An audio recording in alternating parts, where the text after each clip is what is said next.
Tonight we sit down with Kevin Falcon, the leader of the BC Liberal Party. We have a number of questions that were recorded from a variety of sources who also want to know what Mr. Falcon's vision of BC looks like. Hello, I'm Stuart McNish and you're listening to Conversations Live. Conversations Live is a long-form public affairs dialogue series addressing the big issues of our time. For each episode, we bring together subject matter experts for a deep conversation designed to provide you with information that helps you make more informed decisions. I hope you enjoy it. Good evening. Tonight we are live from the ancestral territory of the Musqueam, Tsleil-Waututh, and Squamish First Nations who have lived and continue to live on these lands. Tonight we're breaking from our normal panel format. Instead we sit down with Kevin Falcon and we're going to pepper him with questions that will come from me, the incomparable Vaughn Palmer, and from viewers who will no doubt be breaking our Slido account hoping to ask the leader of the BC Liberal Party a question or two. Get ready, Kevin, there's going to be an onslaught here. As well, we have a number of questions that were recorded from a variety of sources who also want to know what Mr. Falcon's vision of BC looks like. Now, just before we begin, I am going to express my wholehearted gratitude to our sponsors who make this evening possible. They are Stem Cell Technologies, the Surrey Board of Trade, Landlord BC, Polygon, BD, the Port of Vancouver, Investing News Network, and Research Co., as well as our media partner, the Vancouver Sun. And I want to especially thank Apogee Public Relations and give a big shout out to my crew here at Oh Boy Productions who are experts in live and virtual event production. One last thing, as I mentioned, for viewers online, you'll see a Slido dialog box on your screen. Please feel free to post a question. Sean, our Slido master, will be receiving your questions and bringing them forward to us, and I'll use many of them to inform some of the topics and questions that we ask. And now, Vaughn, it's because we don't want to take time away from getting to the meat of the matter. I'd like to ask you to give us your take on the current political landscape. Because, 1 year ago, Premier Horgan was undergoing treatment for throat cancer, and the Liberals were yet to wrap up one of the longest leadership contests in memory. Then on February 5th, Kevin Falcon emerged as the leader of the Liberals, committing at that time to change the name of the party. He came out swinging.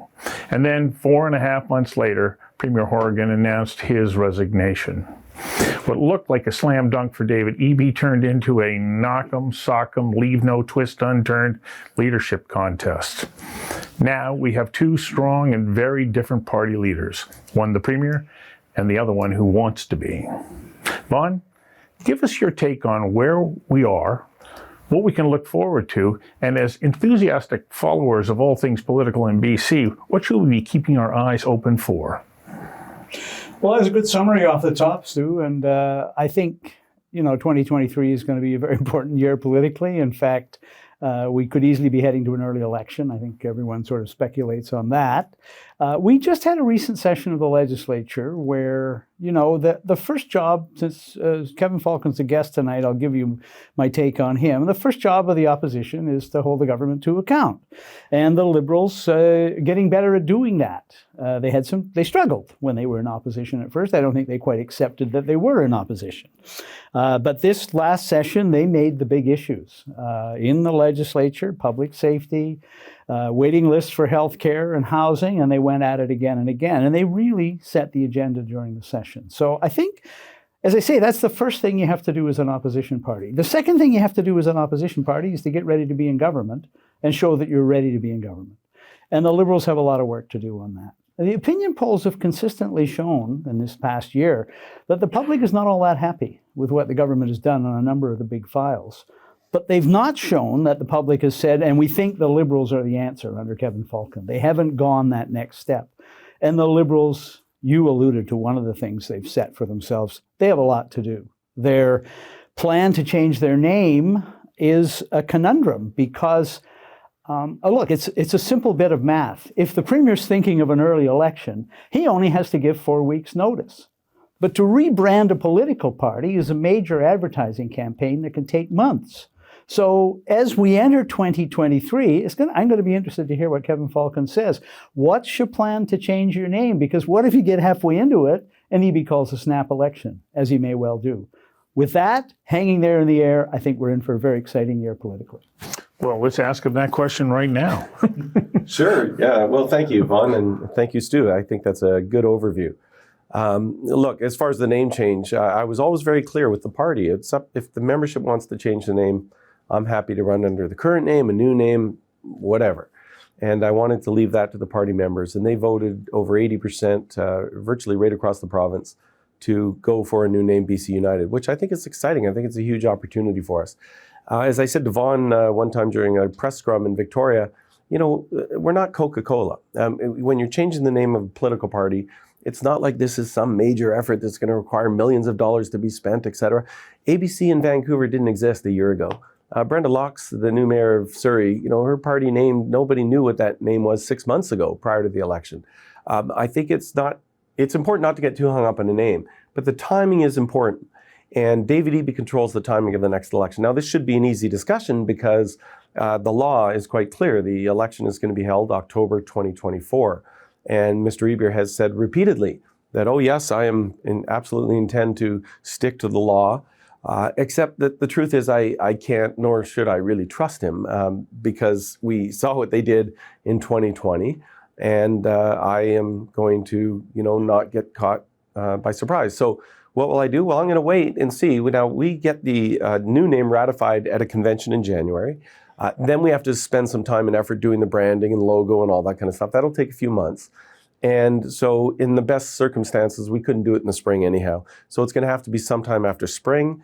And if there's no election, then that clearly opens up a window that I could then look at. So if he did call a snap election, then you would run under the Liberal banner. Absolutely. Yeah. So I want to ask you a question because Vaughn talked about the fact that, yes, one of your responsibilities is to hold the government accountable, but the other is to present yourself as a viable alternative. Mm-hmm. When I think about leadership, I think, okay, I want somebody who can peek over the horizon, maybe around the corner of history just a little bit, and see a vision for the province. Mm-hmm. What's your vision if you form government? How is BC going to be different 12, 18 months after you take office? Well, that's a great question because it's actually the reason why I came back to public life. I mean, I left public life because of my kids. My eldest daughter was, I think, about 2.5 at the time. My wife was pregnant with our second daughter when I was deputy premier and finance minister. And, I just thought to myself, I'd done 12 years of public life and I wanted to be a present dad. So, it was a good decision to leave and it was the best decision I ever made. And I spent the last 10 years in the private sector and being a dad, along with my wife, Jessica, to our 2 girls. But the reason I'm coming back is for the same thing. It's for the kids, not my kids specifically, but that generation. My kids are now 9 and 12, and I think about that generation and beyond. And I just feel like we don't have the kind of leadership we need in this province or country that is going to tackle some of the big challenges we face, whether in healthcare, whether in mental health and addiction, whether it's in crime, street crime and disorder that you see happening all over the place. We need leadership that's going to have the courage to be bold and to tackle these issues. And that's why I'm doing this. And it's do you change in politics? People ask me that all the time, have I changed? In some ways, yes. I think having kids changes you. My principles don't change, but your values kind of do. And, I guess I just look at the world today and I think there is a real paucity of leadership. And I just felt an obligation to step forward and say, look, I think I've got some ideas here and I'm, willing to put those out in front of the public, and I'm totally fine letting the public decide if those ideas are better than what we're getting right now. And if they think they are, that's great. Then I'll be premier and I'll work very hard for the citizenry. Fun. Yeah, a couple of getting ready questions. The Greens announced the other day that they're going to start nominating candidates. They think there's a good chance of a snap election. They want a slate in place. Are you going to do the same? Yes. Starting in the new year? Yep. Yeah, we were already on that, to be honest with you, Vaughn. Putting together an election readiness group, making sure that we are already identifying early nomination meetings. Yeah. So that process has been underway actually for some time. The Liberal membership, the numbers we've seen, and the NDP membership, the numbers we've seen from them, the Liberals have got 3 or 4 times as many members as the NDP. But when you look at fundraising, it's reversed. The New Democrats are raising a lot more money than the Liberals still. Why are you having so much trouble getting together the money?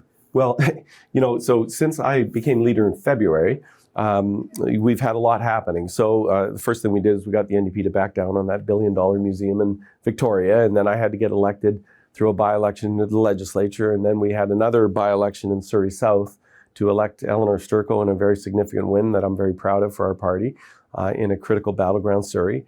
And then we had, the spring session, the fall session. So there's been a lot going on. I've only been able to really turn my attention to fundraising in the last month and a half, to be totally candid with you. And, one thing that has helped, frankly, is the changeover in leadership for the NDP. Since David Eby became leader, that, I've received a bunch of phone calls, people really wanting to help. So that in itself has happily helped us in the fundraising side. I think you'll see that by the end of Q4 here, there's a very good chance that we are probably going to out-fundraise the NDP for the first time ever. What's your take on Eby? Is he doing anything right so far? Yeah, I think so. I think that the decision he made to back off on clawing back the individualized autism funding was a very good decision because, I worked with a lot of the parents in the autistic community that were just so devastated by that decision. And for a year, they've gone through real torture. It's been very, very challenging for those families. And they've had to come out, as you know, Vaughn, in the rain out in front of the legislature, in the pouring rain, trying to get government to listen to them. And they've protested in front of his office multiple times. And, I said to Premier Horgan while he was still Premier, there's never the wrong time. It's never the wrong time to do the right thing. You've got to listen to these parents, please. And I offered to jointly sit down with them on a very nonpartisan basis, just to hear them at least, because the challenge they were facing is that nobody would listen to them in government. Mitzi Dean refused to sit down with these parents. Premier wouldn't sit down. David Eby wouldn't meet with them. And so it was creating a real problem for them. But he did the right thing ultimately, and I commend him for that. This $5.7 billion surplus that was announced the other day, or at least forecast the other day, what would you do with it if you were in charge? Well, first of all, I think we have to always be careful when we talk about surpluses. It's not our money. Government always thinks, oh, that's our money, now we can go squander it. But actually, what we've done is that's the taxpayers' money. And I think we have a real obligation to be responsible in how we spend it. My concern is that, with these announcements that David Eby is making every other day, what they're trying to do is spend it all before the end of the year.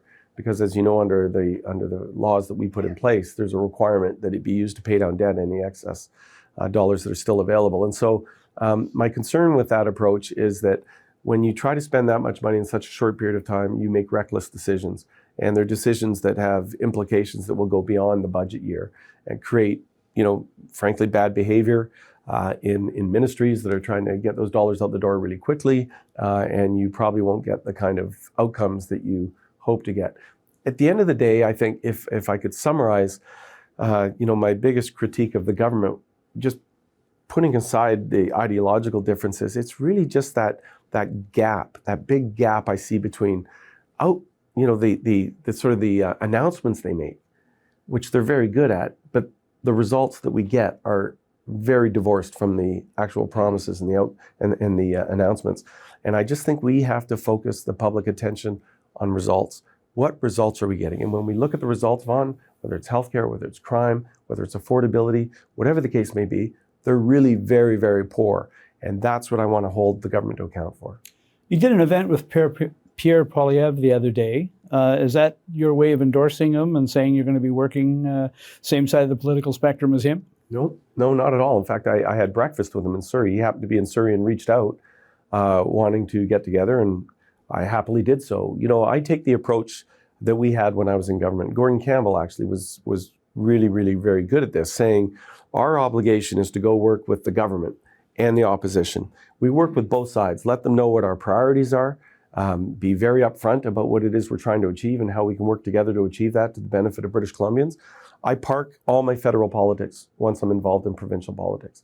And I ask all my caucus mates to do that too. Even though it's difficult sometimes, but I think it's important because we are a coalition. We've got prominent federal Liberals involved in our party. We have Conservatives in our party, lapsed NDPers that are in our membership, et cetera. So we've got to try and make sure that we work for all of them. Is there a role for social conservatism in the BC Liberal Party, and how much control will the social conservatives have over social policy and issues like abortion? Well, I've been very clear that we're pro-choice, and so we're not going to be, having fights about issues like abortion, pro-life, those kind of issues. But I always say I'm not going to squelch people that have differing opinions from me. I've always been clear about that. I'm fine if people have differing opinions, but they just need to know when they come into this party, it's a Big Tent party, they're allowed to have that voice, and I want them to feel welcome. But they need to understand that we are not going to be advocating a pro-life position, that we are a pro-choice party, full stop. One thing that really stood out about that new cabinet, and I've seen a lot of cabinets, whatever else you might say about it, the New Democrats have accomplished really an impressive level of diversity. Yes. They look like the face of the new British Columbia. And I have to say, looking over the Liberal benches in the BC House, that party doesn't look like that.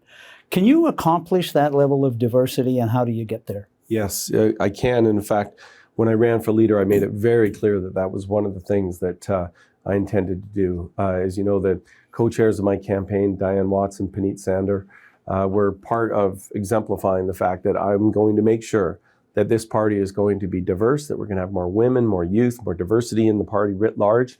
And that's something that I am personally taking responsibility for. It's why I'm excited about the fact that we attracted such a high quality candidate like Eleanor Sturko in Surrey South, a member of the LGBT community, but equally important, a sergeant in the RCMP, an active community involved individual, and someone that's made a great addition to our party. I think, and I've always believed this, there is genuinely strength in diversity. And, you know, when I ran in 2001, you'll remember our caucus back then, Vaughn. Frankly, it was way more diverse than it is today. And my objective is to make sure that in the next campaign, we are going to have a campaign team that is going to reflect the diversity of our province, which is a great strength. And it's something that I'm personally going to be overseeing. So I'm just going to take a moment and ask Amy to roll a poll that we had Mario Canseco take, just taking the temperature right now on top issues, and a little bit about you. Amy? As the year draws to a close, most residents of British Columbia remain concerned about two matters: housing and healthcare. Housing is now the #1 issue for half of BC residents aged 18 to 34, while healthcare is the key worry for almost 2 in 5 residents aged 55 and over. This generational divide will certainly play a role in the next campaign. While the next BC election is not supposed to take place until 2024, there is growing speculation that a vote may be held sometime next year. Almost half of BC residents currently think it is very likely or moderately likely that we will cast ballots for members of the Legislative Assembly in 2023.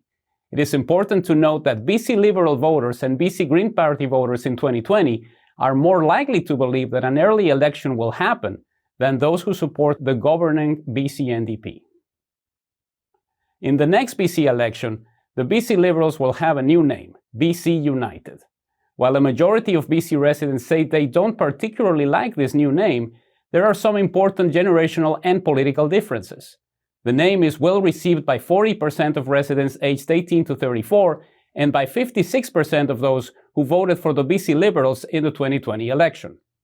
This month, BC Liberals leader Kevin Falcon posted his highest rating of the year at 41%, up 5 points since October 2022. Falcon's favorability numbers are decidedly superior to what was observed in the early stages of Andrew Wilkinson's leadership tenure. Falcon is particularly popular in southern BC and northern BC. More than 7 in 10 BC Liberal voters in 2020 are happy with the way he has carried on his duties. For Conversations Live, I'm Mario Canseco from ResearchGo. So one of the things that I think shows up here is that you really have a lot of work to do here in the Lower Mainland to get voters here to fall in behind you or at least appreciate you as a potential leader. How do you get to them? I think it's a combination of things. One, I think policy really still matters. I think ideas matter. It's why I got back into this business, frankly, because I think that, you know, I have the ability to craft and put together some policy ideas that are going to really tackle some of the challenges that the public worry about there, that you saw there, on housing affordability and healthcare, and crime is the big sleeper issue, by the way, that, you know, I don't think gets picked up like it should in a lot of polls. But I think those are issues that people want to see resolved. And that's one way. The second way is just going out and finding really great candidates. And look, the NDP have done a very good job. Back to your point, Vaughn, I totally give them credit. I don't like the way they do it because I don't like quota systems. I've got 2 daughters. I don't want them to get a position because of a quota. I think you can still go out and attract really outstanding, diverse individuals that bring a lot to the table. without having to have a quota system. And that's something that I'm going to demonstrate that we can do. You talk about housing affordability. We have David Hutniak from Landlord BC in the studio right now. And, the private sector is looking at the current landscape saying, well, we want to come to the market with solutions, but how do we do that? David, you have a question for Mr. Falcon. Yeah, thank you. Good evening, Mr. Falcon. Thank you for joining us today. My question is as follows. BC's rental housing ecosystem is facing very precarious times, and successive governments have failed to address the key issue of bridging the worlds and needs of renters and landlords. It seems governments want to have it both ways, advancing what they consider help for renters while at the same time ignoring the fact that they are harming landlords. If you were the Premier of British Columbia, what workable solutions would you bring to the table to bridge the worlds and needs of renters and landlords? It's such a great question. If you look around the Lower Mainland, one of the things that you will see is that all our rental stock, or most of our rental stock, comes from a certain vintage, sort of that mid-70s to early 80s. And you may ask yourself, why is it that all the rental housing was built and then it seemed to have stopped? Well, the fact is they had a pretty good program in place back then that incentivized the private sector called the MURB program, Multi-Unit Residential Building Program.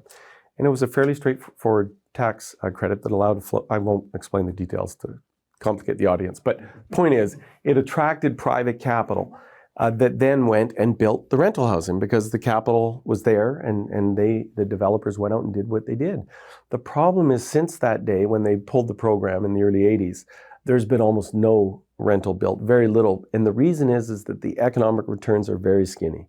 And so developers would rather go build condos or townhomes or something else that's going to provide a better return on capital. And I think the fundamental challenge of this government, David, is that, their intentions are good around housing, but the results they're getting are terrible. And I would argue it's because they don't understand the economics of housing. The private sector is pretty simple, actually. If they can't get a return or they're going to lose money, they're probably not going to go do what you want them to do. And so if you keep putting in place policies that are going to make it more difficult for them to earn a return on their capital, they're just not going to make those investments. And so then the government says, well, we'll go and try and do it. And so this government did that, saying they'll build 114,000 affordable homes in 10 years.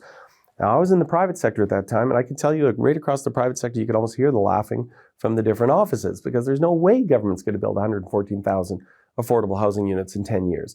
And sure enough, here we are, they're coming up to year 6 in their second term, and they've built about 9% of those promised housing units. Many started under the BC Liberals. So I do think that policy matters. Now, the challenge is what they've done is they put a cap on rent right now of 2%. And the problem is they've done it in the midst of an inflationary environment where a lot of landlords, and by the way, most landlords that are your clientele, I assume, David, are smaller landlords. These are mom and pops. They're not all big corporations. Some of them are, but not all of them. And they're facing an inflationary pressure just like everyone else is. Utilities are going up, costs are going up, insurance is going up, gas, fuel, everything, repairs, maintenance. And yet they're capped at how much they can collect back. Now that creates a problem because it can result in not enough repairs and maintenance being done to buildings. And then you start to get a downward spiral. So while you're helping the tenants, in many ways you're hurting them because you're not allowing new future product to be built to help provide the true competition that we need in the rental market, which is flood the zone, get way more in. You get more rental supply into that marketplace, and then you'll finally see landlords won't have the upper hand that they have today. Now, I recognize at a time of affordability, getting rid of that 2%, it's not going to be realistic right now. But we have to figure out a way that we can look after tenants, but still be able to encourage the private sector to do what we need them to do, which is build a lot more housing. And these folks, I don't think get that. I think I can honestly say I do, and I've got ideas around that. Well, do you run the risk, though, with your background in the development market as being seen as though you're somebody who is supporting that side of the equation, even though you may be saying the same thing? And I ask that because we have a question from Bob Rennie, who says, you got a bit of a perception problem here. Amy, run Bob's. Coming from Bob, that's funny. Bob Rennie here. Stu McNish has asked me to put forward a question. to Kevin Falcon, the leader of the BC Liberal Party. Kevin, my question to you is that when the BC Liberal Party, or new name BC United, and Kevin Falcon propose housing, density, supply, it's seen as lining the pockets of rich developers. Yet when David Eby and the NDP propose housing solutions, supply, and density, it's seen just as that, as housing solutions solving affordability. This is a perception that has existed for years.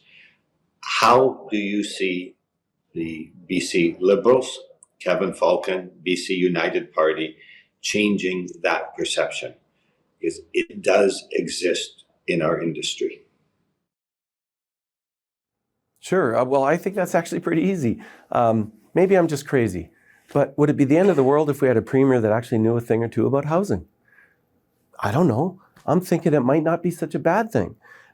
Look, the fact of the matter is I worked on the capital side of the business, not the development side anyhow. But the reality is this. Let's look at the housing program under the current government, totally objectively. They were elected in 2017. They introduced a whole new blizzard of taxes onto housing. They said the housing problem was because of evil developers and foreign buyers, okay? So they added all these new taxes and said that that's how they were going to get to affordable housing. Well, let's do a gut check. They're in their second term now, almost 6 years into it, and we've ended up with the highest housing prices in North America. That's not a good outcome. And, you know, it took them like year 5 before David Eby, while he was housing minister, finally acknowledged that maybe lack of supply might have something to do with the housing problem. Well, no kidding. I mean, like, I'm sorry, but I think it would be really good if we had somebody that did understand the housing business. Look, I could tell you, developers are very simple people. They're like any other business people. If you're going to have them play in a sandbox, let them know what the rules are. That's all. And don't change the rules when they're in the middle of the sandbox. In other words, somebody goes in, they're going to invest capital. They just want to know what the rules of the game are, and then they'll go and do whatever they got to do. But the problem with this government is they're constantly changing the rules, and they're moving things around. They have a new tax here, and then a new regulation here. Now they got a new idea over here. And I think the challenge is that they haven't got the fundamental understanding, not because they're bad people, just because they haven't got any experience in the private sector that would inform them how they can make smarter decisions to get the outcome we need. Look, I mean, that's why I think it's so important to look at results. So my answer to Bob is, I say to the public, listen, yes, I do know a lot about housing, okay? I don't pretend to know everything, but I know quite a bit. And I think that will actually be helpful in a government that's trying to get housing supply into the market. So we can always like push deeper and deeper into each of these topics, but we did promise viewers that they could send in questions. Sure. Sean, what's at the top of the list right now? Thank you, Stuart. We're getting quite a few really thoughtful questions in tonight. It's excellent to see. So the top rated question right now comes from Serena Novak, and it's since David Eby brought in no fault, there are plenty of stories about people who can't get a settlement from ICBC. Do you have plans to address this? Okay, so this is something that I am hearing a lot about from victims and from families. You know, the thing about no fault that's so great is it does save money for the corporation. There's no question about it. And it saves ratepayers money. That's the easy part. But I always say to people, the other shoe hasn't dropped yet. And the other shoe is what happens when people get seriously injured and suddenly realize that there's really not much help available for them at all. And the stories that we are starting to hear are really heartbreaking, very heartbreaking, to be honest with you. And I just think it's important to understand that, you know, David Eby had told, you know, the trial lawyers, for good or for bad, that he wasn't going to bring in no fault. He looked them in the eye and said, we're not going to do this. And then he went out and he did it. That's an interesting thing to remember in light of the election commitments. I better remember that. But anyhow, but I think it's, you know, it's important to understand, and I'm not taking us back to a world pre-no fault. I want to be clear about that. But I do think that stripping away all that choice and not having the mechanism in place to look after people is a real problem. Now, ICBC is trying to fill that hole now, and they're, you know, trying to hire people and figure out how to deal with all these folks. But I'll tell you, there's some heartbreaking stories out there of people that are not being looked after and are having to navigate the system by themselves. And that's hard to do when you've got a brain injury or you've been severely injured in an accident. And as more and more of these stories pour in, I'll tell you, I think that the public's gonna start hearing about this. Would you stick with the ICBC model? Because I know when the Liberals were in power the last time, they looked at it and decided, no, we're going to stick with it. Would you stick with it still going forward? With this distinction, yes, but I want choice. I genuinely want choice, and I want competition, especially on the optional side. The basic's a little more challenging, but I've always believed that when you give the public more choice, that is a better thing. And the problem has always been trying to figure out how we can create a fair competitive framework so that ICBC is not driving the private insurers out by, subsidizing their optional against the revenues they get out of the basic. But I think there are ways to do that. The insurance industry is convinced there are too, but I like choice. I don't like taking away people's choice. New Democrats were out with a press release today saying you oppose the ICBC rate freeze for 2 years. Do you? Well, no, I don't know where they came up with that. Look, of course, I love the idea of a rate freeze, but, Vaughn, that's a really good example, actually.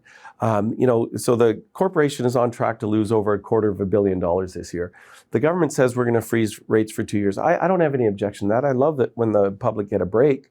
But in light of the likely deficit, I was curious about their asking the BC Utilities Commission for approval to do this. And I felt that was going to be unlikely, it seems to me. And you asked the right question. You said, are you going to be drafting an order in council effectively telling them to do that?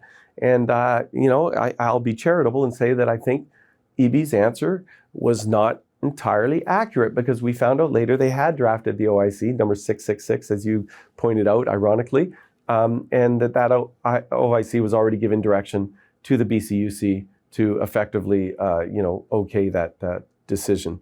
So, not sure that was handled appropriately. You talked about having options for insurance. What about healthcare? Sean, what's our next question here? There are quite a few questions coming in on healthcare. The top rated one right now is there a role for expanding the private sector to deal with the healthcare crises, to take on some of the overcrowding our current system can't handle? The private sector, this is a shibboleth that the NDP love to bring up. The moment you talk about private sector, they will immediately say, oh my goodness, they want a US-style healthcare system. I have yet to meet anyone that wants a US-style healthcare system, but I can tell you that our system is in danger of collapsing. It is that serious. I have heard horror stories all around the province. I've had people, my phone's nearby, I could show you pictures of people literally lying on the floor of a hospital in Surrey, having to phone their spouse to bring them a blanket because they're freezing cold. They've been asked to lie on the floor because no beds are available. This is not the healthcare system that people ever expected they would see. And so understand that 30% of our healthcare system is private. Now, all the dental industry, for example, is private. What I do find interesting is I don't see people standing in lineups outside a dentist office begging to try and get access to a dentist. In the public system, we've got 1 out of 5 people that can't access a family physician. We have 1 million people today waiting to see a specialist. We've got, when they go to a walk-in clinic, they're facing the longest wait times in Canada. Those are not good results. And again, I come back to the whole point about the promises and the outcomes. Now the government, Adrian Dick, stands up in the legislature and says, well, we've hired 38,000 new people. And I always point out, well, that's interesting. But they're certainly not doctors and nurses and allied care workers. I know you've hired a lot more administrative folks, because I can see the administrative costs in all the health authorities are up by almost 100%.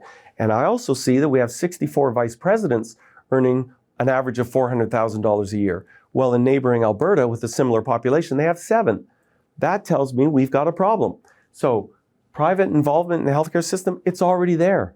It's been there for a long time. In fact, it started under the NDP in the 90s. Dr. Brian Day and the Cambie Clinic started under the NDP. It continues to serve government clients today.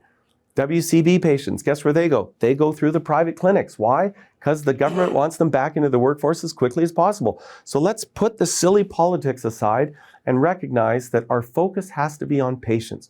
I care about patients. I just want them looked after. When I was health minister, we were doing private procedures right across the street from St. Paul's Hospital for people that had hand and foot injuries. And you know what? Not one client that was being looked after could care less that they were being looked after across the street or in the hospital. They just wanted to be looked after. And that's what I care about, outcomes.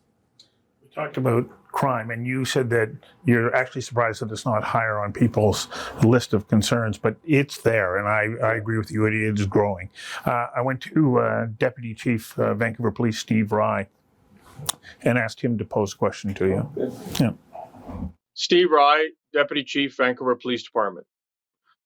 This is a question for Kevin Falcon. Kevin, what strategies and programs will you implement to help educate and keep our youth in BC from joining negative peer groups and participating in gang-associated behavior? How do you plan on delivering these strategies and programs to BIPOC communities who are newer to Canada and more vulnerable and susceptible to grooming and recruitment? Such a great question, because that prevention element is so critical. And, you know, there are police officers, current and past, that volunteer their efforts in doing exactly that, working with kids that are at risk, and especially in inner city neighborhoods in Vancouver and Surrey especially. You know, you get a recent immigrant that comes here that's struggling to learn the language, etc. They are targets for a lot of the drug gangs that are out there. And we just have to do a better job of making sure we connect them to positive role models and positive involvements, whether it's sports or volunteering, whatever the case may be. And I do think that that's an area that we can do a lot more. There are some really good groups out there, but often they're out trying to raise money on their own. You know, with all the $5 billion available, honestly, government should try and provide some dollars to some of these groups that are actually doing some great work with kids. I know in Surrey there's a number of organizations that try to reach out to those young people, but we have to get them early so that we don't have to deal with them later in the criminal justice system and, you know, healthcare system, et cetera. Public safety issue, if you don't mind me jumping in with a question on that. Report is going to Public Safety Minister Mike Farnworth from Surrey, saying that Surrey wants to reverse direction and get rid of their new standalone private, or not private, but Surrey police force and go back to the RCMP. I expect in opposition sometimes there are decisions where you go, gee, I'm glad the government has to make that decision and I don't. But in this case, if you had that recommendation, what would you do in Surrey? Yeah. Well, if I was in government, I'm not. What I would ask for is to make sure that Surrey residents a long time ago, and this is where I think the government really missed the opportunity. A long time ago, they should have said, okay, if you're moving towards a police force, that's okay, but let's just make sure all the information's out there so the public know exactly, you know, what the benefits and costs are going to be in that decision. That was never done, and that's happening now. And I know that, you know, Minister Farnworth is going to have to deal with that once that information's out there. I understand just the other day, in fact, that the City of Surrey, I think, put out some numbers as to what they thought the cost of transitioning over to a new police force would be. That's being disputed, I understand, from the police force. So it's a bit of a mess, to be honest with you, that it's gotten this far. But that's a decision government's going to have to take based on when they get all those numbers sorted out. What would you do? Well, I don't want to speculate, because I just don't think that's fair for me to inject myself into that, Vaughn, to be honest with you. I do think that when we look at policing, we do have to look at, you know, the reports that were done. There was a legislative committee that recommended a provincial police force. I don't know that that's necessary, frankly, that we have to have an entire police force. I do think the RCMP serve an important purpose, especially in smaller rural communities where there really is a value for money proposition for those communities. But I do think, you know, regionally, we do have to look at options there.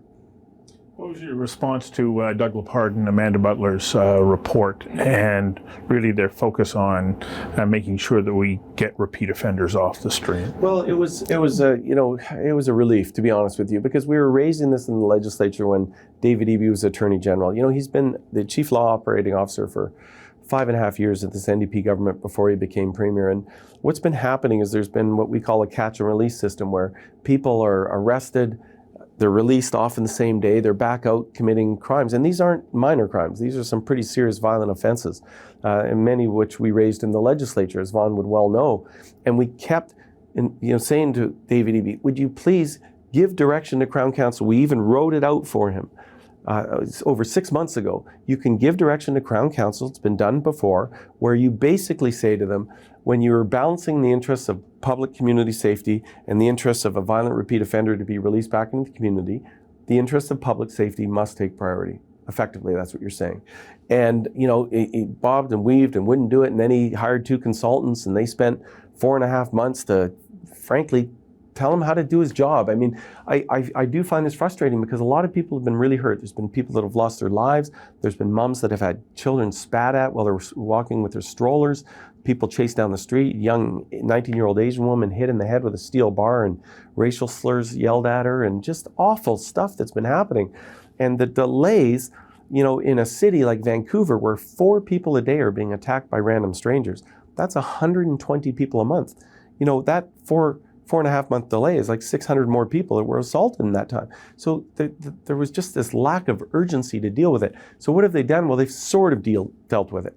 He said, well, we're going to make a change to the BC Crown Prosecutor Policy Manual and make some minor change to the wording to, try to emphasize detainment over release. But I don't think it was clear enough, frankly. I think clear direction should be provided directly to Crown Counsel. So one of the hardest issues that faces us right now, this came out in a conversation that I recorded with Douglas Todd just a couple of weeks ago when he was talking about the situation of the downtown east side. Yes. Sympathy for people who find themselves in that situation. But what came out of his story, he said, is we've got what is a wicked problem. There is no simple one, you push here and it'll improve something there, and there's nothing that's provable at the moment. How do we address this situation? This is such a passionate issue for me. I've spent the last 10 years prior to getting back into politics on the board of the Street to Home Foundation, working to create housing for homelessness and really delving down into the issues that drive the homelessness challenge. Addictions and mental health issues, etc. I've volunteered in the downtown east side. I've toured through the low barrier housing and shelters all over the place. I've also traveled around to different cities to see what's happening there as part of the Street to Home. We went to San Francisco. We looked at Delancey Street, which does some phenomenal work with folks that are struggling with addictions, etc. And one thing I could say with a high degree of confidence, almost everything we're doing right now is the wrong thing. And the way you can just really easily see that is by just looking at the downtown east side and saying to yourself, is this really working? I mean, how did we get to a place where, I can go to cities around the world. I've been to New York and traveled all over the place. I never see anything remotely resembling what we've got happening down there. And yet, there is more federal, provincial, and local money, taxpayer dollars, being spent in that 26 block radius than probably per square foot than probably anywhere else on earth. And yet we're getting the worst possible outcomes. So that's where I always say to myself, okay, so if you're in government and you're getting really bad outcomes, why would you just do more of the same? Because you're just going to get the same bad outcomes. But that's what this government will do. They'll just keep doing more of the same, hoping that somehow we're going to get different outcomes. They won't. So here's what I say. Number one, the mental health challenge. This is where I think all governments have to accept blame, including the government I was part of, all the way back actually to social credit days when the decision was made. It was really a North American-wide sort of trend to shut down what they used to call mental institutions, Riverview, Essendale, Trunk-Hill up in Kamloops, and put those folks back into the communities with supports. Well, the problem is the supports were either fractured or not really there. And today we are seeing the results, I would argue, of those decisions that were made a long time ago. And I think we just have to accept that when we see someone out in the street yelling or screaming to no particular person, pushing a cart or, dealing with all the issues they deal with, that is somebody's son or daughter or sibling or parent. And we owe them a duty much better than what we're doing right now. Right now, they're left to their own devices, quite frankly. And I think there's misplaced compassion out there. People pretend they care about these folks, but we don't care about them if we're leaving them like that. I don't think we do. And so I think a different response means that we have to compassionately, lovingly, involuntarily if necessary, remove them from the streets and put them in genuine 24/7 care. Not like the old institutional model, but a modernized version of Riverview, apartment-like setting with 24/7 proper psychiatric support and medical supports. And I can tell you this, if we do that, we not only will save lives, but we reduce a lot of the sort of the social disorder and chaos that we're seeing on the streets. And we help eliminate the stigmatism of mental health too, which I think is a real concern.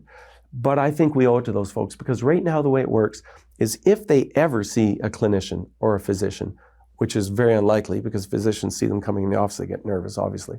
What'll probably happen is they'll get referred to see, a psychiatrist 2 months from now on a Tuesday morning at 8:30. And obviously there's no chance that individual has the wherewithal to remember to show up at something like that. So I think that's very, very important. The second thing that I think is important is we have to have a focus on addictions that eliminates the stigma, first of all, and secondly, focuses on treatment and recovery so that we help people get off their addictions, not maintain an ecosystem so that you can have a lifetime of addiction, which is what the current government is focused on. I don't think that's the right result either. And I think the results are clear for everyone to see, not just in the downtown east side, by the way, but in every community across the province. And the answer that the government has done historically, and David Eby and the NDP, has been to buy motels and hotels and warehouse the mentally ill and the highly addicted into these motels and hotels without any meaningful supports. And that has created total chaos in the surrounding communities. It's not working. And the first thing we have to do is acknowledge that what we're doing today isn't working. We have to try something different. Julian Summers has an idea that he'd like to present to you. Amy? Hi, I'm Julian Summers. I'm a clinical psychologist in the area of addiction and a distinguished professor in health sciences at Simon Fraser University. Mr. Falcon, my question has a little bit of a backdrop to it.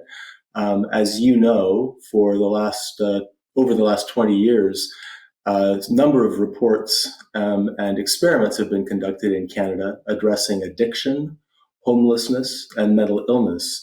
And as the crisis has grown, particularly in British Columbia, governments across the country have failed to implement the results of those experiments, including $120 million randomized controlled trials that were led in Vancouver by SFU.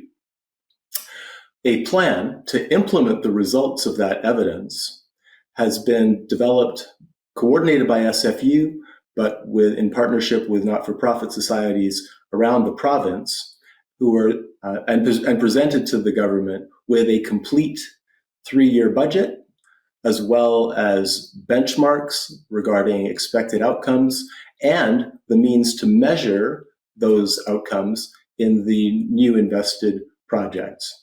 The current government responded to this proposal by ignoring the proposal itself and ordering SFU to destroy the database that would be the basis for evaluating progress of new programs. If you're elected, do you commit to implementing the call to action to address homelessness, addiction, and mental illness as coordinated by SFU, and restore to full functioning the interministry database that has been the basis for new knowledge about interministry programs for the last 20 years and is the ideal vehicle for evaluating the effectiveness of new government investments in addressing these challenges? Thank you. Yeah, thank you. Dr. Summers has done some amazing work. And when I first heard this, I was genuinely shocked that, I can understand why the government ideologically might not have liked what some of their research was showing in terms of a different approach to dealing with those that struggle with addiction, et cetera. But to then take that further step of saying, no, not only are we not going to take any of the information, we want you to destroy all that evidence that government spent, literally millions and millions of dollars. It's really disturbing. I want to dig deeper into finding out why that happened. But, I think one of the things I always tried to do, I was only health minister for 2 years. I'm really very much, if people really want to understand me, I'm very much about evidence. I remember going down the Salamoni and the Naomi trials were very controversial at the time. The Conservative government of Stephen Harper was very opposed to us undertaking these trials. And, we ended up fighting them in court over it. But I felt very strongly that we have to, because I met with some of the heroin addicts and I was talking to them and we were trying to hopefully stabilize them with some replacement, essentially heroin, so that we could see whether by stabilizing them, we could get them to a place where we can then connect them to services, et cetera. And I always felt that it was important that we do that research, that we find out, does this work? And so whenever I hear something like what Dr. Summers talked about, where They did a huge amount of research and work at SFU that determined that there's a different direction we ought to be looking at and considering when it comes to treating those with addictions, and making sure that there are the proper measurements in place so we know whether anyone's actually getting better. Government doesn't even follow or do any measurements today. So they can't actually tell you whether anyone through treatment is actually getting better because they don't do any long-term follow-up. And I think that's a real problem in our system right now, a huge gap, and it's very concerning what he talked about. Let's talk about taxes for a few minutes. Mm-hmm. The speculation tax. I've heard you say some bad things about it. I'm trying to figure out what's wrong with the speculation tax. It strikes me that not only is it raising a certain amount of money, but it's leading people to rent out places and not leave them vacant. That strikes me as a good thing. What's wrong with it? Well, nothing's wrong with it. And the NDP keep trying to say I'm going to get rid of the speculation tax. And I've said multiple times, no, I'm not. But what I have said is, first of all, let's understand it has very little to do with speculation, Vaughn. Virtually nothing. 2/3 of it is paid by British Columbians. I think that's important to understand. And I think that it applies often to people that have cottages and cabins that have been in the family for many years. I think there's some inequity around it. And also, frankly, there's a lot of politics around, drawing the lines as to where it applied and where it didn't apply. And conveniently, it didn't apply to certain NDP-held ridings that I always found a little bit interesting. But look, at the end of the day, what I've always said is, I am going to look at all of the costs the government imposes on housing. I think this is really important to understand. Every new housing unit built today, about 25% of the cost is all government cost. Okay, you've got PST, GST, property transfer taxes, speculation taxes, you got vacancy taxes, you got empty land taxes, you got public art charges, you've got all kinds of things. They fill out 2/3 of a pro forma. And, yet at the same time, you hear politicians go on about how concerned they are about affordability. Oh gosh, we're so concerned about affordability. Well, government is a big part of the problem. And so I've said, I'm going to look at all of the costs the government imposes on housing, especially through the eyes of first-time buyers. Because I can tell you, I am very concerned when we've got a generation today that looks at the housing market and says, there's no prospect of me ever owning a home in British Columbia. That's not good enough for me. And I really want to think about those buyers, think about how we help them, when I'm developing tax policy. Carbon tax is controversial and unpopular some places across the country, but you were part of the government that invented the thing. Yep. I assume you still think it's a good idea. Would you change it? Yeah, well, I would change it back to being revenue neutral, because one of the big mistakes I think this government made was, under law, as you know, every dollar had to go back into the pockets of British Columbians in the form of lower business taxes and lower personal income taxes. And what the NDP did in their first year in office was change the budget so they could pull it all into government. Billions of dollars over the years that they've pulled into government, and they choose to spend it however they wish. And I think that broke a fundamental trust that we had with the public. Because here's the problem I have with a lot of environmental policy. It often can be a way for politicians to pick the pockets of taxpayers. And what I loved about the revenue neutral carbon tax is it was a tax shift, not a tax grab. And that's what I think, that's what I'm going to return to, turning it back into a tax shift, not the tax grab, because I think that undermined the trust that we had with British Columbians around that. So right now it's raising about $2 billion a year. Does that mean you have to come up with $2 billion of tax cuts in order to balance the revenue neutrality? Well, we'll deal with it. And I don't think did you say with what cuts? It's raising about $2 billion right now. No, so if it's going to be revenue neutral, then you got to have offset $2 billion somewhere. Yeah, sure. So, yeah, and I think, look, I think managing government just responsibly is one of the things that you have to do when you're elected. One of the things I often point out when I'm giving talks is that one of the things that surprised me, Vaughn, when I came back to government was that under 5.5 years of NDP government, they somehow managed to grow the civil service by 30% in that period of time, 120,000 new full-time employees. And I have no problem with hiring new employees. You're going to need some in government, of course, as things go along. But I always ask the public, has anyone seen a 30% improvement in any government service? And I've yet to have a single person raise a hand in any of the audiences I've spoke to. That's a $12 billion a year ongoing cost, as you well know. And so I do think that some discipline in government spending is important, because at the end of the day, it's not government's money, it's the public's money. And I used to have a sign in my office as finance minister that said, think like a taxpayer. And I don't think there's a lot of people in government today thinking like a taxpayer, to be honest with you, because I do think a lot about, the single mom in Surrey that's, trying to make ends meet and, is $200 a month away from not being able to meet her family budget every month. Every time you do something like increase fuel taxes even more, or, add new costs, that makes it tougher for those folks. And, I think there has to be financial discipline in government. So what does the economy of British Columbia look like moving forward? We're still rooted heavily in natural resources, but we have to shift away from that. How do we continue to attract the businesses of the future that will be able to provide the kind of revenue through taxes that you're going to need? Like, do you have a vision of a different British Columbia? Yeah, well, look, I think we have to understand we're in a rapidly changing world. And we're in a world where there's a lot of uncertainty, global uncertainty. You've got the war in Ukraine. You've got, instability in China, Hong Kong, around the world, and even in the United States, frankly. Canada has a big opportunity in that we're seen as a very, very stable environment compared to all the rest. And what I think is important to attract capital and attract families and attract investment is policy stability too. That's really important. And making sure that you've got, going back to my sandbox analogy, make sure that you've got a tax and regulatory regime that is competitive, that will attract people, that they know isn't going to change every 30 minutes, that they can go in and, build a business and raise a family and build a future here in British Columbia. I think we can do that, but I also think it's helpful if you've got people in government that do, have that private sector background and kind of understand what it takes to make sure you've got a sandbox that people are willing to play in. And, the problem is with government, it's never one decision they make that really get you. It's not any single decision they make. It's the 50th decision they make that finally beats down, capital or small business to a point where they're like, it's just not worth it anymore. I'm going to sell and get out, or I'm going to close the business, or what have you. Your reference to the size of the public service. So there was an event at the legislature a couple of weeks ago marking the return to government of thousands of workers in the healthcare system.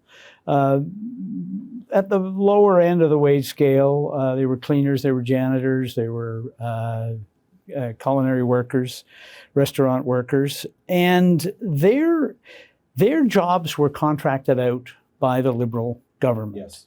And a lot of them went to private companies, and they lost their jobs, and they lost their benefits, and they were paid less. And the New Democrats brought in legislation to bring them back. It was Bill 47. The thing that really jumped out on that is that these were mostly women. They were mostly South Asians, because many of them were in the south of the river. I remember one leader in the Indo-Canadian community said to me that, they were our wives and our mothers and our aunties and our daughters and our sisters. And they really took it hard. They lost a lot. And it was a real celebration bringing them back. I think it was about 4,000 of them brought back to public sector jobs with good benefits and long-term job stability. Is that one of the mistakes the Liberals made when they were in government, pushing all those people out the door? I think, again, the context is important, Vaughn, but, I think you can look at that, and if I had to make a decision today about that probably wouldn't have been the decision, frankly. But the context at the time was we inherited 10 years of an NDP government. And at that time, they had doubled the debt. We had the highest income tax rates in North America. We had an economy that was sputtering. They ran deficits 8 out of the 10 years they were in government. And the last 2 years was only because, as you recall, gas prices went up dramatically. And, so we were trying to, frankly, right-size government to get back to a place where government was going to be affordable, and not every decision we made was a good one. I often say to people that you have to have the humility in government to acknowledge that you're not always going to make good decisions, and not every decision we made was a good one. But we got the big things right, I would argue. We did get us back to, financial discipline. We did get back to balanced budgets. We were able to lower personal income taxes 25% across the board. We did get us back to a AAA credit rating. We were able to invest in hospitals and schools and infrastructure right across the province at record levels. And we hosted one of the great Winter Olympics ever. But we didn't get it all right. And I think we have to acknowledge that. And that was probably one of the decisions that we could have done better. Why did it take a change of government for the province to finally start taking what was going on with money laundering seriously. Why did the previous government turn such a blind eye to that for so long? Well, I think the money laundering question is an important one because I can honestly tell you, like I left government, as you know, and I resigned, announced my resignation in 2012. I don't ever recall hearing anything about money laundering at all. And I can assure you, if just as a member of cabinet, I was never a minister responsible for gaming, but just as a member of cabinet, if I even heard that there was some issue around there, I can assure you that that would have been raised at cabinet by myself or others for sure. So, you know, the David Eby, you'll recall, made a lot of allegations around that subsequently turned out not to be true when Judge Cullen actually took a long look at the situation.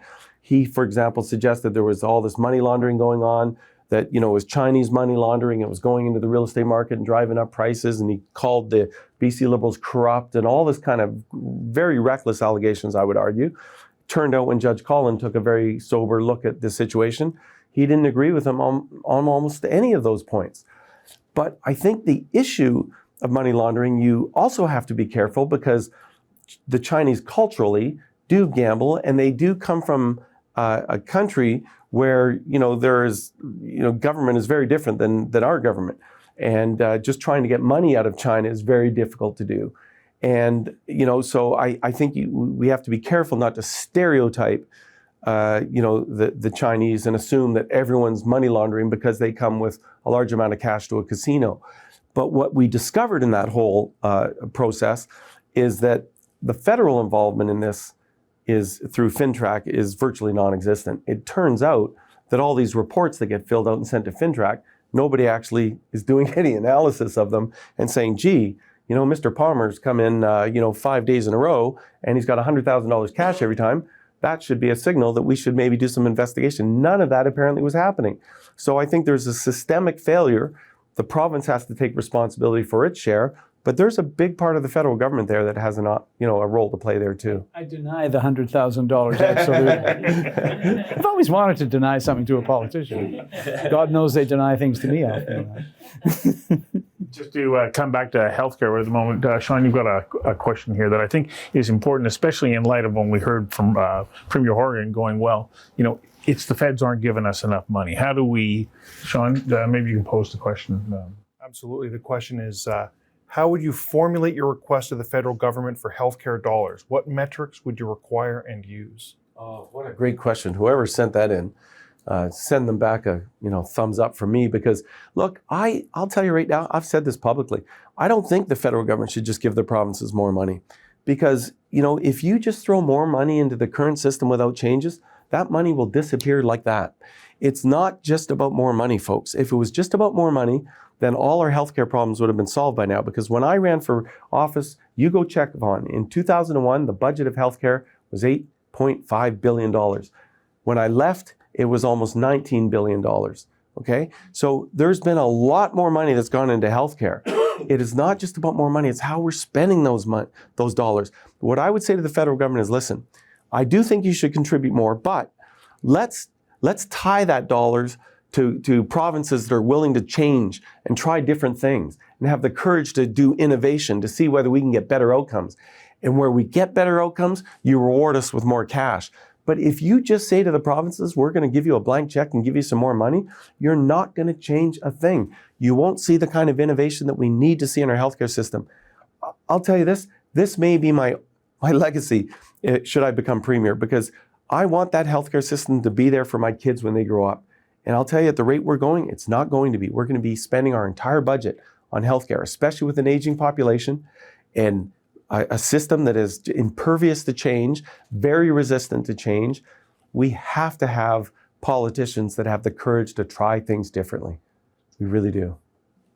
I'm going to start, we'll jump around from topic to topic right at the moment. One thing that I feel fell off the radar screen was a transportation policy over the last 7 or 8 years. Mm-hmm. You've been in that portfolio. Mm-hmm. How do we, when we consider the important role of Vancouver as a port and the airport and also Prince Rupert, what's a comprehensive transportation strategy that can help to ensure that we're meeting the needs of our fellow Canadians across the country? So I love this question. because I chaired the Asia Pacific Gateway Strategy that looked at British Columbia and said, in the context of a changing world, a growing Asia, we're the nearest piece of real estate to Asia, in North America. We need to make investments to capitalize on that. We did that in the Port of Prince Rupert. We did that in the Port of Vancouver with the expansion of the third berth, with the work that was done around the ports, the railways, the investments in things, everything, all the Canada Line, the Evergreen Line, the Port Mann Bridge, the South Fraser Perimeter Road, the Pitt River Bridge, the Kicking Horse Canyon, all the improvements on the number one.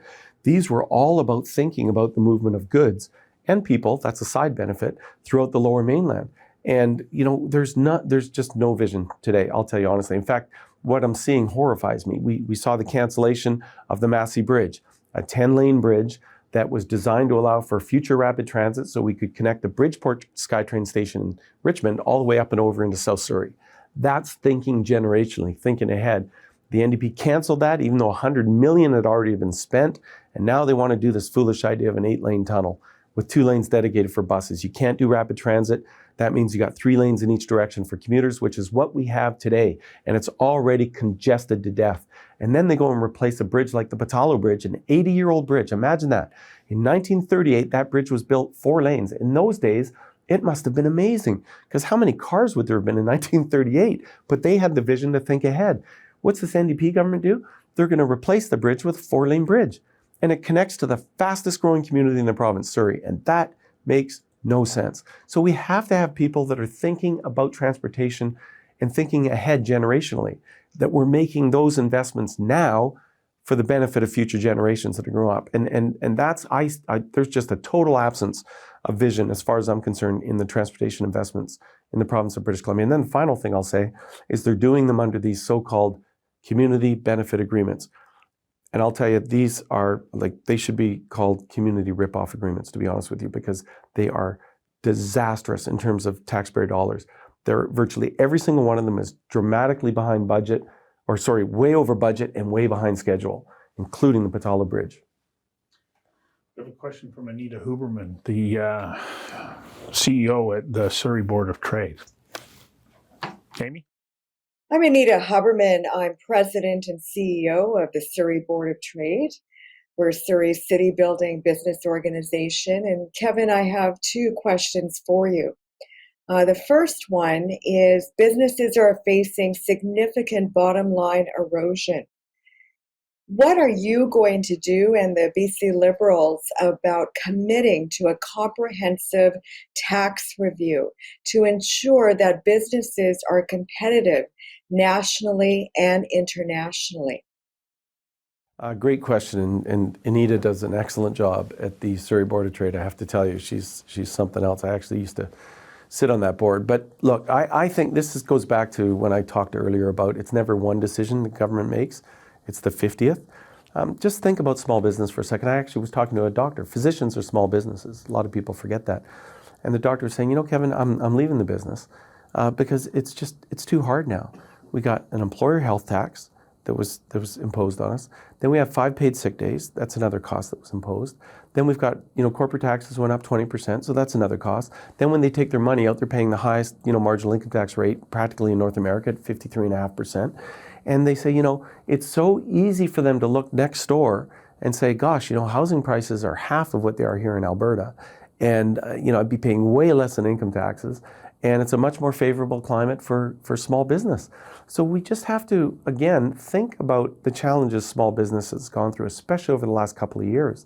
Now, I would argue the federal government actually did a pretty good job of stepping forward and really, flooding the zone with dollars during COVID, et cetera, to try and, keep a lot of businesses going. But, the province was largely absent from that. The program that they announced, as you recall, Vaughn, actually didn't start, distributing anything until it was largely, we were through the pandemic itself. And it was very scattered and frankly didn't meet the needs of business. But I do think that we just have to think about the costs that we impose on businesses, because we do want them to thrive. My small business strategy is I'd like to see small businesses get bigger. That's a good approach. I don't want them to be fighting to maintain their small business status. I want them to feel confident and enthusiastic about hiring people, growing their business, feeling like they got a bright future. But most of the small business people I talk to now reflect what Anita's talking about. She calls it bottom line erosion, but what it really is you're constantly being hit with new costs and new regulatory requirements and red tape and all the other burdens, and not just from the province, but also local government. And I just think that, they do need advocates that think about the real world that they live in and how tough it is to run a business and meet a payroll and the stress that you go through. And I think that, having people in government that have been through that, have lived that experience, probably not a bad thing.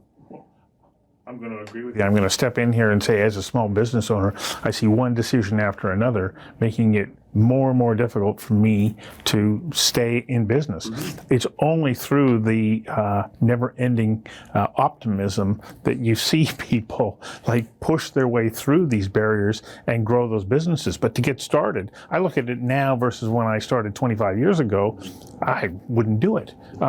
And so how can you hope to unwind some of that? Because I've seen it in all governments. They say, yeah, we're going to do all this stuff for small business, and then they don't. Because small business owners as a group have no voice. Yeah. They don't carry votes. Yeah. Well, my first job in government was to reduce red tape, unnecessary red tape, by 1/3 in our first 3 years, which we did, 42%. I'm very proud of that, because a lot of those rules and regulations impacted a lot of small businesses in a very real way. And one of the things that I've heard is a lot of that mentality has come back under this government. It's a government that loves process, to be honest. I would argue that it's not even their fault, frankly. It's just that they confuse outcomes with process. Hiring more people and creating more paperwork and having more meetings is not an outcome. That's just process. An outcome is what you're actually getting at the final end, whether it's healthcare outcomes or crime outcomes or whatever the case may be, housing outcomes. And I just feel it's important to have people that do come from a private sector background that understand what small businesses do go through, and how we want to, again, the sandbox, right? Create that sandbox where the rules are clear, where you've set the table, so to speak, to attract people to go in there and do what they do best. And by the way, when they succeed, the great thing is we get more revenues into government. That's why you want them to do well. One of the concerns I have, as I've noticed over the last 5 years, most of the job growth that we've seen has been in government. It's not in the private sector. We need to have a thriving private sector. Government itself isn't going to be able to take care of all of that. So we have to make sure that the private sector has that confidence. And right now they're feeling very battered and beaten. Well, I hope you don't feel too battered and beaten at the moment after this last 70 minutes. But Vaughn, I think we should go around one more time. Sure. And are you up for another round of questions here? Okay, Vaughn. LNG. So about a dozen years ago, British Columbia thought there was an opportunity to develop LNG, and a lot of other places did too, and a lot of other places got ahead of us, but we do have an LNG project underway, under construction in Kamloops, biggest private sector investment in BC history. Yeah. This government has continued it. They inherited it from the previous government, but it's underway. There's a pipeline. It's controversial. It's under construction.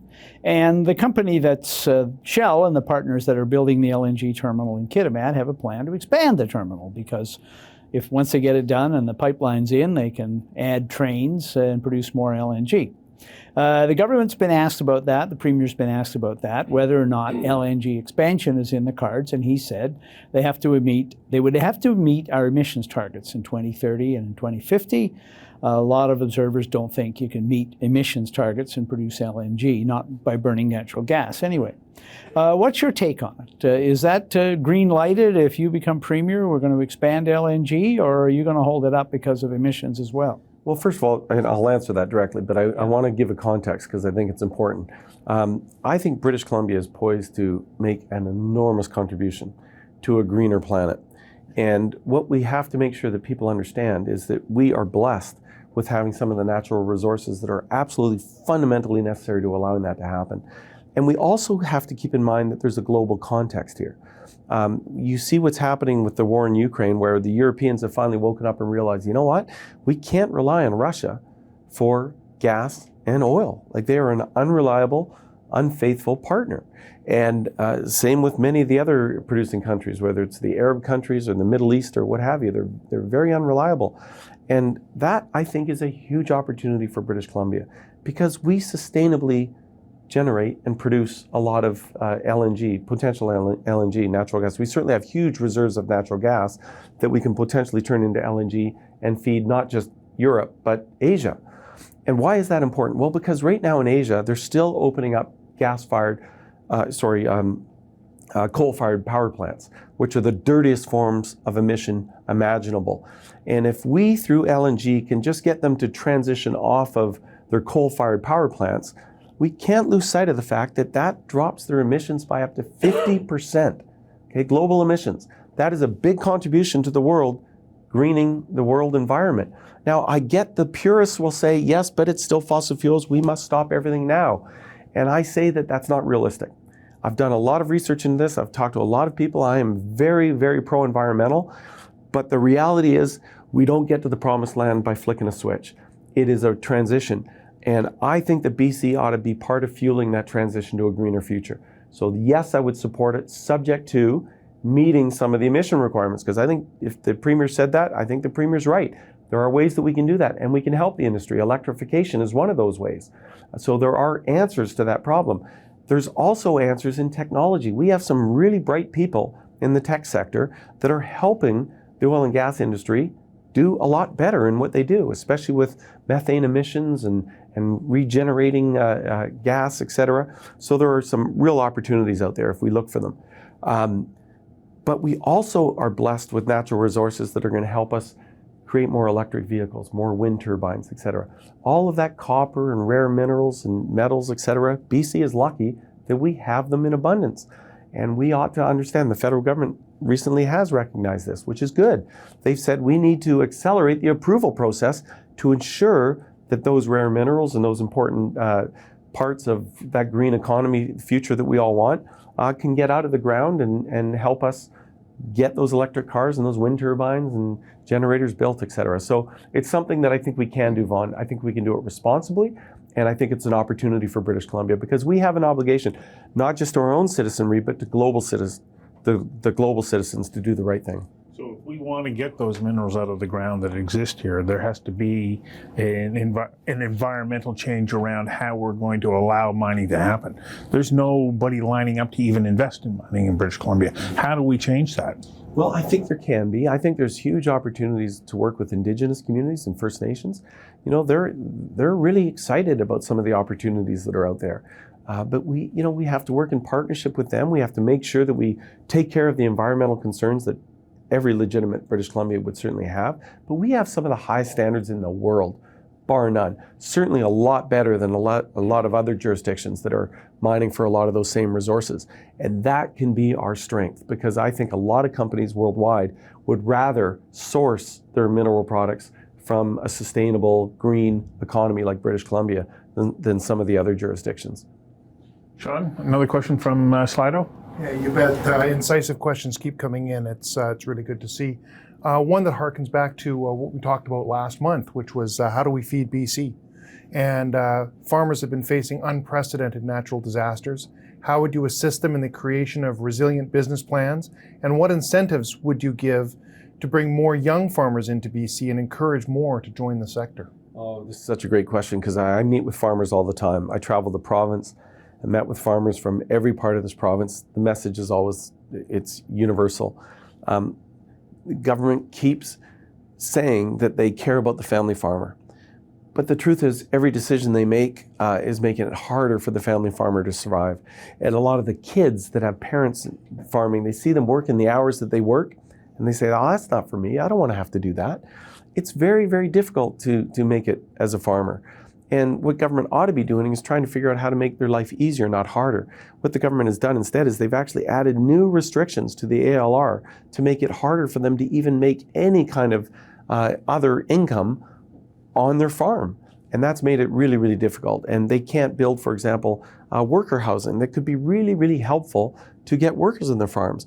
You can provide free accommodation or very low cost accommodation. That's one way that you could help get farmers, for example, to be able to farm their land more sustainably and more profitably. But everything government does works against their interests. So I just think that we have to genuinely ask ourselves this question.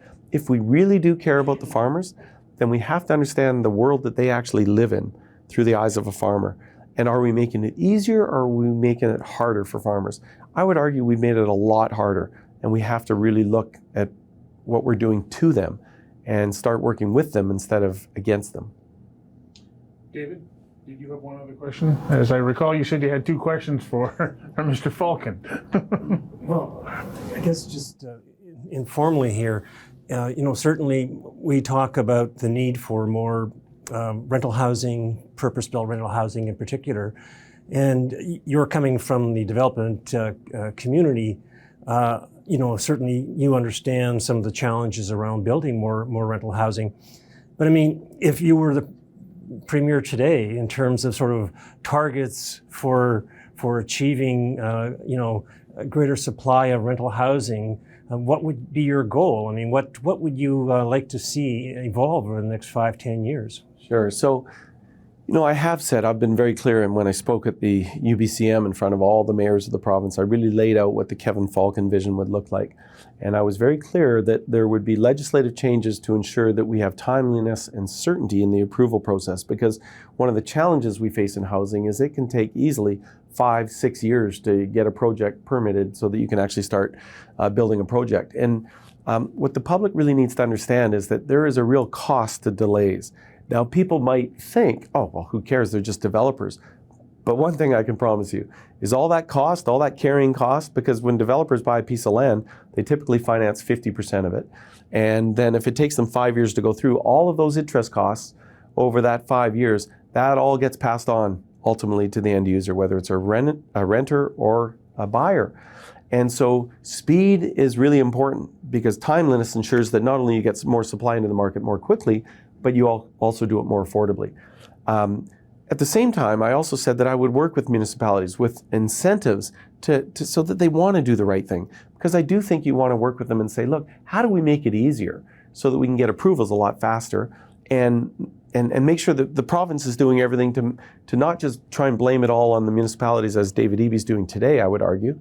Because remember, if you're going to increase the housing by a huge amount in Vancouver, well, you got to think about the schools, you got to think about transit, you got to think about all these other things that we got to make sure that the province is doing their bit, and that those dollars are going to be there to ensure that we've got a place for all of these folks to go to in terms of their transportation and schooling and all the rest of it. So I was very clear that I would work with municipalities in an incentive and a stick approach, carrot and stick I call it.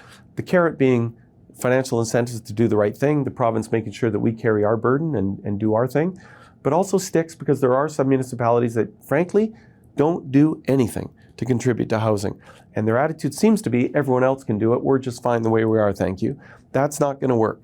And I was very clear about that at UBCM too. And the interesting thing about that was the response I got back was actually largely pretty positive, because I think most of the municipalities recognize that they could do things better. And if we can help them get to that place, they like that. But they also like the fact that we should recognize the ones that are doing a good job, like Burnaby or Surrey or Coquitlam or the city of North Vancouver. There are some municipalities that are really doing their bit. And their frustration is the province, because the province, they want to build a lot of affordable housing, for example, but BC Housing just is like not working. It's not working for any of them. And they're frustrated by that too. So we need to make sure that we also fix the challenges at BC Housing, which are legion, I can assure you. We already know there's a forensic audit underway at BC Housing, and they've got all kinds of, it's been frankly a bit of a disaster over there. And we've questioned the Premier Eby about that, because he was responsible for it. 17 senior executives left. He had to fire the entire board, which was made up of NDP appointees. And we now understand that the Comptroller General is doing a forensic audit. So there are clearly problems in that organization. But we've got to sort those out, fix it, and make sure that they're getting the dollars out to communities so that they can get that affordable done, because they've got a lot of projects ready to go, shovel ready. They cannot get the province to move. We're just about out of time, but do you have something that you want to share with us that we haven't asked you about that gives us a better sense of who you are and what you would be like as our Premier? Well, I think honestly, if you really want to sum up who I am, what I care about, I really do care a lot about the mental health and addiction issues, because I've had friends that have lost children, frankly, through mental illness. It's it's just tragic. And they tried hard to get services for their child, and it's very difficult to do in our very fractured system. And a lot of the facilities we had we're very poor, and I just think we can do a much better job. But at the end of the day, what I honestly care about most is results. I'm a very pragmatic person. I just want to get to the right results. And if we're not getting, and I'm not afraid to try things, by the way. And if we don't get the right results, I'm not afraid to say, you know what, we're not getting good results here. I accept responsibility for that, but we're going to try something else. Because I don't pretend to have all the answers. I just know how to ask the questions. And I know how to drive a bureaucracy towards results. One thing a bureaucracy, because I can tell you, bureaucrats are excellent. We have some outstanding public servants in the province of British Columbia. I know that because I've worked with them. But one thing they really like is clarity. Give very clear direction on where you want to go and then let them do it. And they will do a great job as long as they know that you're going to back them up and you're not going to be changing things midway through and undermining them when things get tough. You know, that's something that I think is really important. But at the end of the day, it's results. And, you know, this government, and they've done some good things. Because I can think of some if you give me some time. They have done some good things, though, I want to be clear. But the thing is, at the end of the day, the results that we're getting, whether it's in housing, housing affordability, well, we've got the highest housing prices in North America. So clearly whatever they're doing isn't working. We've also got the highest rents in Canada, by the way, back to the earlier question. That's clearly not working. We've got some of the worst healthcare outcomes we've ever seen. That's a real problem. And I'm really concerned about retention because I meet with the nurses union, I meet with doctors and frontline nurses. I'm really concerned just about the people that are there and how tired they're getting and how burnt out they're getting. And we have to do a lot more work to make sure that they feel good about what they're doing too. So there's a lot of things that we have to do, but I really am going to focus on making sure we get different results than what we're getting. I think it's possible to hold the government to account without descending to the level of personal attack. And I know when you started, you said that was the approach you were going to take. And yes. Then I was sitting in the House the other day and I heard you call the Premier an arsonist. So I'm kind of wondering which direction are you actually headed in on that one? Yeah. Well, we were using a metaphor, of course, to talk about what was happening at BC housing and how we're now asking the arsonist to put out the fire. So it was a metaphor. And as you know, in the House, sometimes we try to embellish things to make a point. But look, I don't believe in the politics of tearing people apart. I used to say this about John Horgan. I don't know David Eby as well, but I used to say about John Horgan, I think he was a good person. I think he meant well and tried to do the right thing for the province. And I wish him and I've said this many times, but I wish him every success, in a full and complete recovery. And him and Ellie will have wonderful years ahead of them. And I thank him for his service to the province because I know that being in public life isn't easy, especially when you've got family commitments and everything else. So I'll take the same approach with the government. I will be a fierce opponent, don't get me wrong. That's my job. And it's frustrating for me because I don't like just being an opposition person, to be honest, because all you do is you're really just critiquing government, where I'm bursting with ideas of things that I want to do. But you can't do them as an opposition person. You can only critique the government. And so my job is to make sure we do a good job of holding government to account, and I will do that. But I will also, in the coming months, lay out where I want to take the province. And I have to be careful there because I've noticed that some of the ideas I've been putting out there that EB and the NDP have been stealing. And so I don't like that either. So I got to make sure that I kind of balance my good ideas with making sure they don't just, although at the end of the day, if they are going to take ideas that I think are good ideas and actually implement them to get results, I will actually applaud them, especially in the mental health arena, because I do think that that's an area that we can all park the politics and say, is this really working? Can we not do a better approach? I'd be all over that. Thank you, Kevin. Thanks for your time. We've been 90 minutes so far. I think we could easily do another 90, but I'm worried about wearing you out. Yeah, no, I love that. I really appreciate it. And Vaughn, thanks for taking the time to come over here, and Stu for putting this together. That was very good. And thank you. We've got a small studio audience, but I think everybody here enjoyed this evening. Yeah, so thank you very much. All right. And just a little sign off here. Join us next month in January where we will be digging into energy. What kind of energy will we be using? Where will we get it from? What will we produce? What will we import? How are we going to navigate our way through the energy matrix that lies ahead of us? And just before signing off, I want to thank our sponsors one more time for supporting us. They are Stem Cell Technologies, Landlord BC, Polygon, BD, the Port of Vancouver, Surrey, and the Surrey Board of Trade. And lastly, but not least, of course, Apogee Public Relations and Oh Boy Productions. Thank you. Good night. Thank you for tuning into Conversations Live, an Oh Boy Productions program. If you enjoyed this conversation, you can find our previous and upcoming episodes at conversationslive.ca. You can also follow us on YouTube, LinkedIn, Instagram, and Facebook. Again, thank you. I'm Stuart McNish.